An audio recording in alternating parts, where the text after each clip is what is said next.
There is a legal battle here in New York City getting a lot of attention. When Shamel and Dion Francois were happily married, they turned to a fertility clinic to help them conceive. Time passed, the two separated, but Shamel continued to pursue having a child. And after 2 tries at in vitro fertilization attempts, she finally had a son. Now, 9 months later, Shamel is suing Dion for child support, but he claims she used his sperm without his consent. Well, Stephen Gilden is the attorney representing Shamel Francois, and John James is representing Dion Francois. Good morning to both of you. Good morning. First, let's understand this. These two people were basically separated. They were not divorced when Shamel, the wife, decided she wanted to continue to have this child. And there are reports that she forged documents, that she basically went to the fertility clinic without her husband's consent, and that she stole a notary seal to become pregnant. Is this true, Stephen? Well, in fact, what happened here is the parties were having difficulty conceiving while they were together. They went to the NYU fertility clinic as part of their treatment. They had some of the father's or the husband's sperm frozen.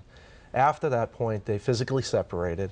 However, my client, the wife, Shamel, continued with her efforts to conceive a child. Did she forge documents? Did she go in? We haven't even passed that issue. What happened is that there was certainly consent. The form of the consent hasn't even been talked about because the law doesn't really concern itself with consent when it comes to child support.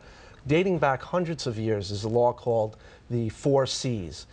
In England, if a man was within 4 Cs of England while a child was being born or during gestation, he was then adjudged the father. You're saying the laws are really that being applied today are laws from hundreds of years ago. Did the father consent to his wife? No, in fact, the father did not consent. In fact, in December of 2003, the wife presented these documents, which were not even properly notarized. It bore the signature of Howard Byron, the notary. It bore a stamp, but it didn't bore the jurat, and the jurat meaning that when you appear before a notary, it says sworn to before me on this particular day.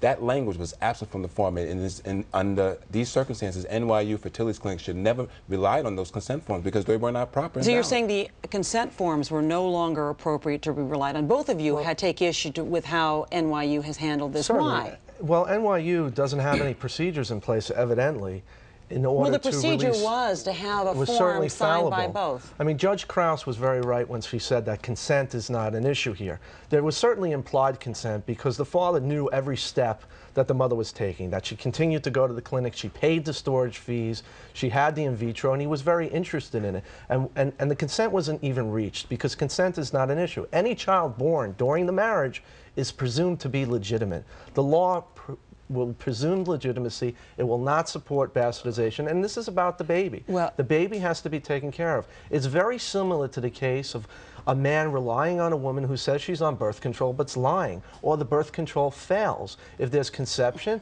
the baby is born, the baby must be taken care of. And the most sad thing here is we can compel child support, but we can't compel love. And this baby needs love. It needs a father. Well, I think on both those issues, the idea of love, but I think everybody would agree. NYU has not, we've asked them for their response on this. They have not, they decided not to issue a statement. But they have said, the clinic has said that it did not deviate from standard medical practice and that Shamel forged the notarized document. I guess the question now is what happens next? Already the judge has decided that your client must owe child support to his wife. That's correct. And now your client is suing. In what way? For what? My client is suing for the damages, the economic damages resulting from primarily NYU's failure to protect his sperm. Now, in the contract, they agreed that if he didn't pay any storage fees, they would destroy his sperm. In the contract, it says on the consent form that this must be properly notarized. This is a document presented by the wife at that time, and NYU didn't ask any questions. And he's suing both NYU and the wife. And the wife and the notary. And well, obviously you do, I know we could talk about this, I think, for the next half hour, and certainly we'll be hearing about this for, I think, some time to come. This is an interesting and I think a cautionary tale for the future. And what your bottom line is that you think we need more laws. Absolutely. People have to be on notice that this is another area of personal responsibility. If you take steps to put your sperm in a sperm bank and you don't want it used, you have the personal responsibility to see that it's destroyed or removed. You can't just imagine that it's going to go away. Well, on that note, we have to leave it. Thank you very much. Stephen Gilden and John James, thank you both. We'll be hearing from you, I'm sure, again. And now let's go to Al.